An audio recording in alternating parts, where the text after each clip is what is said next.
नमस्कार दर्शकों, मैं पंडित विकास शुक्ला अपने एक नवीन ब्लॉग में पुनः आपका अभिवादन करता हूं, अभिनंदन करता हूं।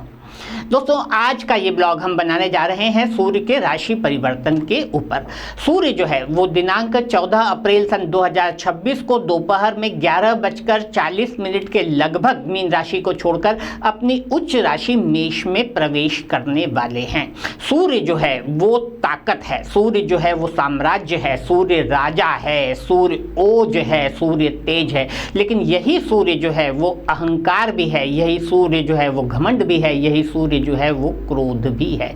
ये सूर्य आपको किस तरह से प्रभावित करेगा, अलग अलग विभिन्न राशियों के बारे में हम आज के एपिसोड में बात करेंगे। जैसा कि मैंने आपको मंगल के गोचर के समय बताया था कि गुरु शनि राहु के बाद सूर्य और मंगल ही वे दो ग्रह हैं जो नाड़ी ज्योतिष में या गोचर में अपना संपूर्ण प्रभाव प्रदान करते हैं, परिलक्षित करते हैं। सूर्य का गोचर ये आपको किस तरह से प्रभावित करेगा, अधिक प्रस्तावना न बांधते हुए मैं सीधे राशिफल पर आता हूं और सबसे पहले बात करेंगे आकाश मंडल की पहली राशि या पहले लग्न मेष के बारे में। पंचम भाव का स्वामी होकर सूर्य आपके लग्न स्थान से विचरण कर रहा है। सूर्य जो है वो अग्नि तत्व का ग्रह है और आपका लग्न या आपकी राशि भी एक अग्नि तत्व की राशि है। इन दो अग्नि तत्वों का समन्वय हो सकता है कि कुछ क्रोध आपके अंदर उत्पन्न करे, लेकिन ये क्रोध भी आपके लिए सकारात्मक रहेगा। आपके व्यक्तित्व में एक किस्म का तेज, एक किस्म का ओजस्विता उत्पन्न होगी जो लोगों को स्वतः ही आपकी ओर आकर्षित करेगी। सूर्य जो है वो आपकी कुंडली में पंचम अर्थात संतान भाव का स्वामी बनता है। पंचम भाव के स्वामी का लग्न स्थान से विचरण संतान के लिए बहुत शुभ संकेत दे रहा है। साथ ही साथ शुभ संकेत दे रहा है उन लोगों के लिए जो स्पेक्युलेशन अर्थात तेजी मद्दी के व्यवसाय में रत हैं, भले ही वो शेयर मार्केट हो, बुलियन मार्केट हो, बिटकॉइन वगैरह हो, किसी भी तरह की तेजी मद्दी के यदि कार्य में आप रत हैं तो सूर्य का ये गोचर आपके लिए सकारात्मक प्रभाव ला रहा है। स्वास्थ्य आपका पूरे महीने उत्तम रहने की संभावना है। बृहस्पति की दृष्टि और सूर्य का उच्च का हो जाना सबसे अधिक शुभ प्रभाव परिलक्षित करेगा पंचम भाव के ऊपर। पुनः दोहरा रहा हूं कि संतान से संबंधित लंबित कार्यों को पूर्ण करने के लिए यह सर्वश्रेष्ठ समय है। अगली राशि या अगला लग्न जो है वो है वृषभ। वृषभ लग्न में सूर्य जो है वो चतुर्थ भाव का स्वामी बनता है और इस स्थान का स्वामी व्यय भाव में जाकर उच्च का हो रहा है। विदेशों में यदि आप प्रॉपर्टी क्रय विक्रय करना चाहते हैं तो उसके लिए समय अनुकूल है। विदेश में जाकर यदि आप बसने के अभिलाषी हैं तो उसके लिए समय अनुकूल है। जो लोग इंपोर्ट एक्सपोर्ट आयात निर्यात जैसे कार्य व्यवसाय में रत हैं उनके लिए भी समय अनुकूल है। लेकिन अन्य लोग जिनका विदेशों से कोई लेना देना नहीं है उनके लिए ये समय किंचित कष्टदायक रह सकता है। चूंकि व्यय भाव आपके बेडरूम का स्थान है तो वहां पर सर्वाधिक नकारात्मक प्रभाव परिलक्षित होंगे। बेडरूम में नकारात्मक प्रभाव परिलक्षित होने का अभिप्राय यह है कि आपका अपने जीवन साथी के साथ सामंजस्य स्थापित करने में कष्टों का सामना, तकलीफों का सामना करना पड़ सकता है। साथ ही साथ आपकी निद्रा जो है वो प्रभावित हो सकती है। कुछ खर्च की अधिकता रहेगी और ये खर्च जो है वो अस्पतालों में और कोर्ट कचहरी के मामले में होने की संभावना अधिक बन रही है। अगली राशि या अगला लग्न जो है वो है मिथुन। मिथुन लग्न में पराक्रम भाव का स्वामी होकर सूर्य जो है वो लाभ स्थान पर उच्च का हो रहा है। दोस्तों, लाभ स्थान पर उच्च के सूर्य की महिमा का जितना मंडन किया जाए, जितनी प्रशंसा की जाए उतनी कम है। ये सिर्फ गोचर की बात नहीं है। मैंने कई जन्मांग चक्रों में जिन लोगों की कुंडली में लाभ स्थान पर सूर्य संस्थित था, भले ही वो कोई भी लग्न हो, कोई भी राशि हो, मैंने कई बार ये देखा कि अचानक से उन लोगों को कहीं ना कहीं से धन प्राप्ति हो जाती है और विशेष रूप से उस समय जब उन्हें धन की सर्वाधिक आवश्यकता होती है।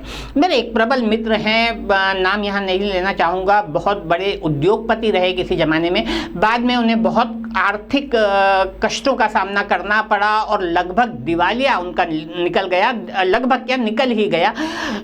लेकिन उनकी एक जमीन जो उन्होंने तमिलनाडु के किसी मंत्री को मात्र खुश करने के लिए खरीदी थी, 20 साल बाद, जिसको भूल भी गए थे कि उनके पास ऐसी कोई जमीन पड़ी हुई है तमिलनाडु में, वो मध्य प्रदेश के निवासी थे, वहां पर अचानक से उनके पास खबर आई कि एक राष्ट्रीय राजमार्ग गुजरने वाला है और उसके लिए, राष्ट्रीय राजमार्ग के लिए उनकी जमीन को अधिग्रहित किया गया और करोड़ों रुपया उन्हें उससे प्राप्त हुआ, जिसकी उन्हें कतई कोई संभावना नहीं नजर आ रही थी। बहुत अधिक कष्टों में थे। उनकी कुंडली मीन लग्न की थी और उनके लाभ स्थान पर मकर राशि का सूर्य जो है वो संस्थित था।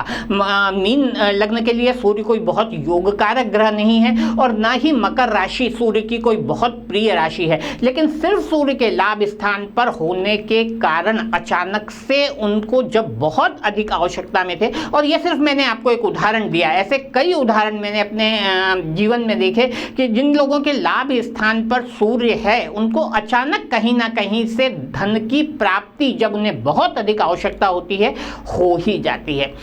यद्यपि विषय से हटकर बात कर रहा हूं, लेकिन एक बात मैं और अपने समस्त दर्शकों को, उन दर्शकों को जो कि ज्योतिष को गंभीरता से लेते हैं, ज्योतिष को सीखना और समझना चाहते हैं, कहना चाहूँगा कि आप लोग चाहे मुझे देख रहे हो, किसी भी ज्योतिर्विद की का ब्लॉग देख रहे हो, एपिसोड देख रहे हो, या कोई भी ज्योतिष का ग्रंथ पढ़ रहे हो, एक बात जरूर कहना चाहूँगा कि सिर्फ अपनी राशि देखकर स्किप मत कीजिए। यदि आप ज्योतिष का में विश्वास रखते हैं, उसको सीखना और समझना चाहते हैं, कई बार कुछ ऐसे योग होते हैं जो अचानक दिमाग में आ जाते हैं और उसके लिए अलग से ब्लॉग नहीं बनाया जा सकता। जैसे ये मैंने लाभ स्थान के सूर्य की महिमा का मंडन आपके सामने किया, इसके लिए इतनी छोटी सी बात के लिए अलग से ब्लॉग नहीं बनाया जा सकता।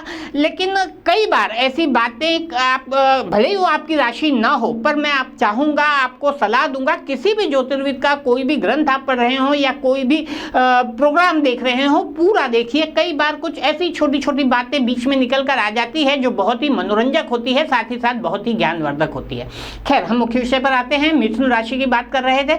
मिथुन राशि में लाभ स्थान पर सूर्य का विचरण आपको अचानक धन लाभ तो देगा, धन वृद्धि तो कराएगा ही कराएगा, साथ ही साथ आपके आत्मबल में भी वृद्धि करेगा। मित्रों की संख्या में इजाफा होगा जो कि आपके लिए लाभदायक रहेगा। अगली राशि, अगला लग्न जिसके बारे में हम बात करेंगे वो है कर्क।